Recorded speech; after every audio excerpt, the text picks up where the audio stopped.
Hi everyone! Let's learn all about creating perfect flat circles in crochet. For your first round, each stitch has a recommended starting stitch number. I will have that on the screen here. For this demonstration, I'm going to be using half double crochet stitches. This is the same method for every stitch.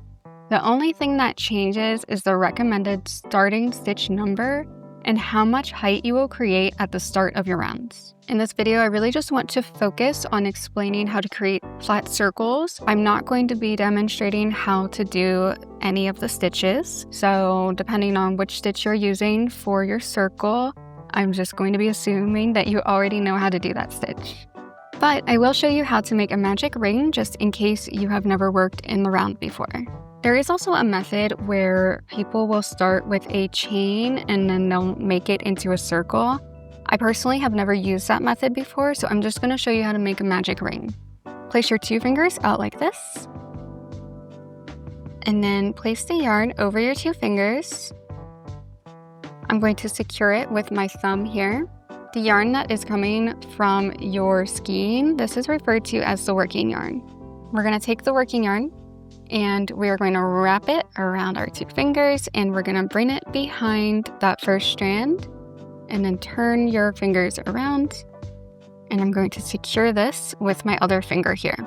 Oh, before I go any further, I did forget to mention your strand here. This kind of determines how big your circle is going to be. So if you're really struggling and yours is too small, then bring your strand down further. Now let's create our loop. So we're going to go under the first piece of yarn and over the second piece of yarn. What we're going to be doing is pulling the second piece of yarn and we're going to be rotating our hook to make a loop. So go ahead and pull that yarn and then rotate your hook, just like this. If you're really loose like this, then you can just kind of use your fingers to it's a little awkward, but just to pull on the working yarn and that will tighten the loop for you. Just don't make it too tight because it will be hard on the next step. So the next step, we want to wrap our yarn around our hook and pull through that loop. There you go. You've made a magic ring. Now, when looking at the magic ring, we have this here. This is called the tail, and then we have our ring. It's very important when we are working into the magic ring that you work with the ring over your hook and also the tail. It's really important that the tail is also over your hook. So if your tail's down here, that's wrong. Put your tail over your hook like this. That way, at the very end of the round, we can pull the tail and it's going to tighten our stitches and close up our circle. Now this comes down to personal preference, but I personally like to consider this as my first chain of this round. You don't have to do that. If you would like to ignore it and not consider it to be the first chain, that's totally fine. But that's just personally how I like to start my rounds. Each stitch equals a certain amount of chains and height. So a single crochet is 1 chain, a half double crochet is 2 chains, a double crochet is 3 chains, and the treble crochet is 4 chains, and so on. So for me, I'm making a half double crochet. So this is my chain 1, and then I'm going to just make another chain. So now I have a chain 2. And what this is doing is creating height so that it equals the height of our half double crochet. If you are starting with a single crochet, I don't even chain. Like I said, I count this as the chain 1, so I will just start to work my single crochets right into the magic ring. Now I'm going to show you how to work into the magic ring. So I'm going to yarn over just like I normally would with a half double crochet. So I'm holding my working yarn just like I normally do. And then I am holding my ring and my tail. This is really going to give you some support here because it's really finicky to work into the magic ring, especially if you've never done it before. Now insert your hook through the magic ring and under the tail, and then I'm going to yarn over and I'm going to pull up my 3 loops. Now you'll see it's kind of messy, so what I like to do now is I take my thumb and I kind of pull down on this here so that I clearly have my 3 loops. And then I'm going to yarn over and pull through all my 3 loops, just like that. If you're a beginner, it would be helpful for you to mark your first stitch. So I'm going to place a stitch marker on mine. That way you don't get confused with the chains. So with half double crochet, I'm going to make 10 half double crochets into my magic ring. If your magic ring is too loose and you're really struggling, you can go ahead and pull on your tail and tighten it. The smaller your circle is, don't make it too small. You want to be able to fit your stitches in here, but the smaller it is, the easier it is to work into. So what I'll do is I'll keep kind of tightening it as I go. So let's do that together again. Yarn over, insert through the magic ring, make sure your tail is on top. Yarn over, and then I'm going to grab this here so I can pull up my 3 loops. Yarn over and pull through all 3 loops. And that is how you work into the magic ring.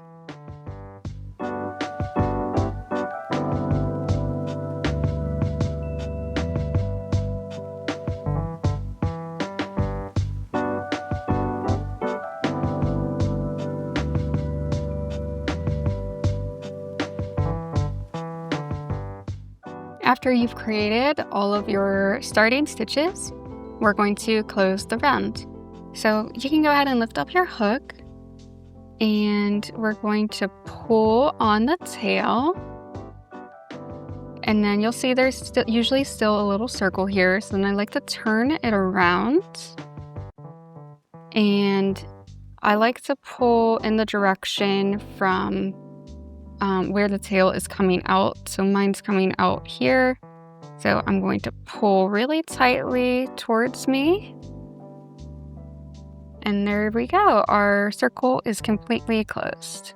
I'm now at the end of round 1. Let's discuss closing the rounds. There are different methods to this. For this demonstration, I'm going to show you the basic way to close your rounds. Some people don't like this method because it does create a visible seam on the top of your work.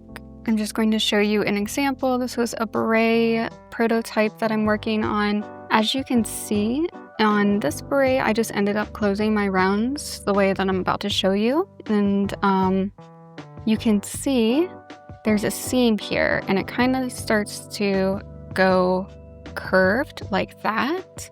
And honestly, it's not too bad. It is noticeable.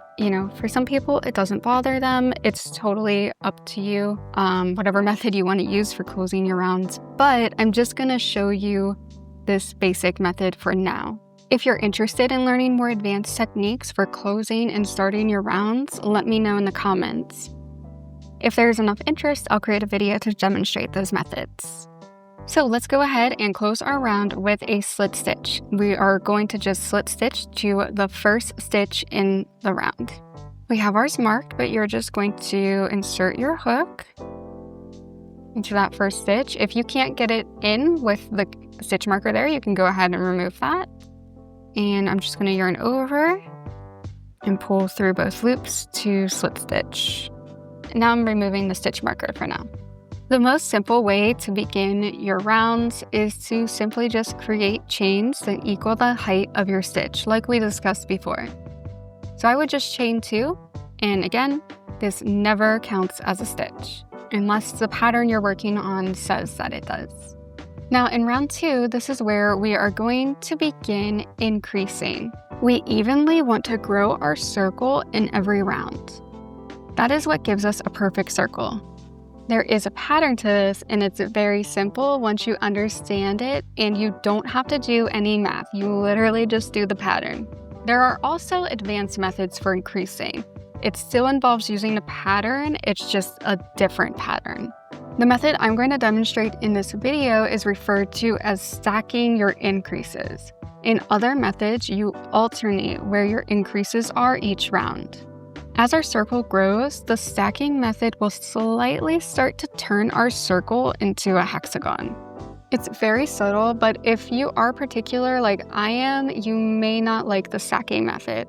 After learning how to do the alternating increases method, it's pretty rare that I will use the stacking method, but there are some patterns where you would probably prefer to do the stacking method over the alternating, like if you're working in front post or anything like that, you might want to just stick with this method. And I just want to show you, this was one of my first beret prototypes that I was working on. I didn't use the alternating, so it's a little bit hard to see. It's very subtle, but you can see it's a little bit straight right here. And then there's like a little bit of a point, and then it's a little bit straight. So that's how that ends up looking when you're doing this method. But as you can see, like, it's still not really that noticeable. It's not a big deal. And especially if you're making like a beret or something like this, no one's gonna notice. This is the most common method that you will see used in patterns. And I think as a beginner, it's just a little easier to understand if you start with this method, and it's good to know both. If you'd like to see a video where I demonstrate stacking versus alternating your increases, please let me know in the comments so I know if you would all be interested in that.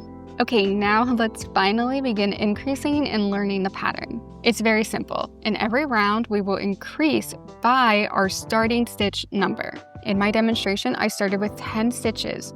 So in each round, I will increase 10 times. Now don't worry, you don't need to do math. As your circle grows, every stitch and starting number, no matter what, follows the same pattern.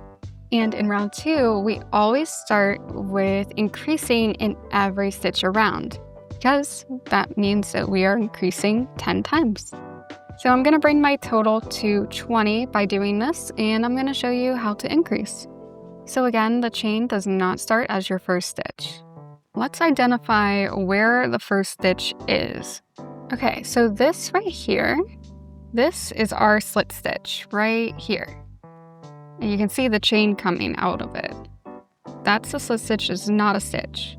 If you are really a beginner and you're really struggling, you can always mark your last stitch with a stitch marker. Don't be afraid to use stitch markers. I use them all the time, especially when I was learning. So this right here, this is our first stitch. This is where our round begins. To increase, it's really simple. All you're doing is placing 2 stitches into 1 stitch. So I'm gonna go ahead and place my first half double crochet into my first stitch. And it, again, if you're a beginner, it may help you to mark that first stitch. That way you don't get confused by your chains. So I'm gonna increase by placing another half double crochet into that same exact stitch. Just like that. So in the next stitch, place 2 stitches. 1 and 2. That is how you increase. So go ahead and finish this round. All you have to do is put an increase in every stitch around. Whatever number you started with, you should just have double that at the end. So if you started with 6, you should have 12 stitches by the end. I am at the end of round 2. If you are a beginner, always count your stitches and make sure. You might be feeling confident that you put 2 stitches in every stitch, but I know especially when I was starting to learn this, there were so many times where my stitch count was off. So make sure at the end of each round, you count your stitches, because when you're working in the round, you really want your stitches to be exact. That's what's gonna give us our perfect circle shape. So we close our round in the same exact way by slit stitching to the first stitch. Okay, so the first round, like I said, is always increasing around in every stitch. So now going forward, we're gonna start more of a pattern, and you'll catch on to it as we're going. So I'm gonna go ahead and chain 2. For the pattern on round 3, it is going to be 1 stitch and then 1 increase. And you'll just alternate that all the way around. 1 stitch, 1 increase, 1 stitch, 1 increase. So I will show you how to do that.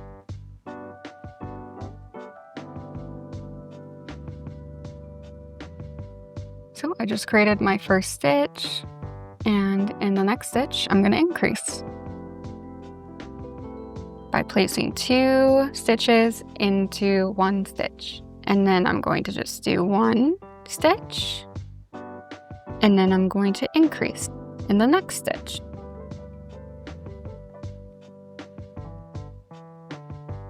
One stitch, increase. And you're just going to repeat this around.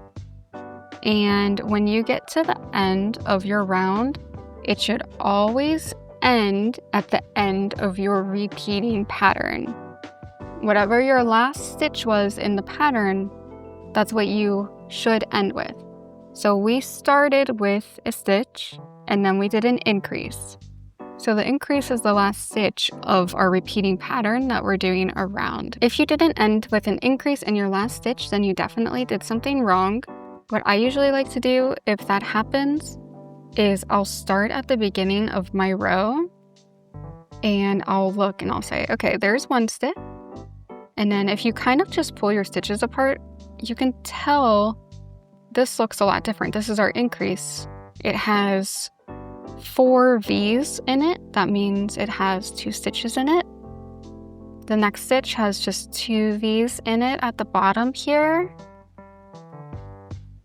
These right here, these 2 V's. So there's only 1 in that stitch. So just kind of spread your stitches apart and go around, like I said, starting from the beginning. And then that will show you where you messed up. Because once you get into doing a lot of rounds, you're gonna have a lot of stitches. You're not gonna want to just frog it all. Just really go through and count your pattern and just see where you messed up. That way you only have to go back to that point. So let's go ahead and finish round 3. Okay, now I'm at the end of round 3 and I'm just gonna close my row in the same way. All right, in round 4, here's where you're really gonna start to see what the pattern is. So in round 4, the pattern is 1 stitch, 2 stitch, increase. So for me, it's half double crochet, increase. So all we did was we went up from doing 1 stitch to an increase to doing 2 stitches before our increase. And that is literally all we repeat for our pattern. So in round 5, it will be 3 stitches and then an increase. In round 6, it will be 4 stitches and then an increase. In round 7, it will be 5 stitches and then an increase, and so on. So that's the pattern. It's literally that easy. You don't have to figure out any math. That is the pattern for every circle you will work on. If at any point your circle is starting to deform, it's like bending up like this or anything strange, that means that your stitch count is off and you probably increased where you weren't supposed to. So just go back and check your work. So that concludes our flat circle demonstration. Please like this video if this helped you. I'd like to create more tip videos because I want my channel to not only show you how to make cute things, but also to show you how to create things on your own so that one day you can create your own designs. Please subscribe to my channel as it will help me continue putting out free patterns and tips. Before we go, I have a few channel updates I want to make. I'm really happy to be back after my surgery. It was a long recovery and it feels great to be able to sit at my desk and create videos again. I finally have my website updated with the written patterns from my previous videos. That was one of my huge goals to work on during recovery. I'm hoping to be able to keep up with this more now that I've finished my formatting. I will be creating a blog post for this video as well, so you can quickly refer to it if you need any of this information again. Thanks so much for watching, and I will see you next time. Bye!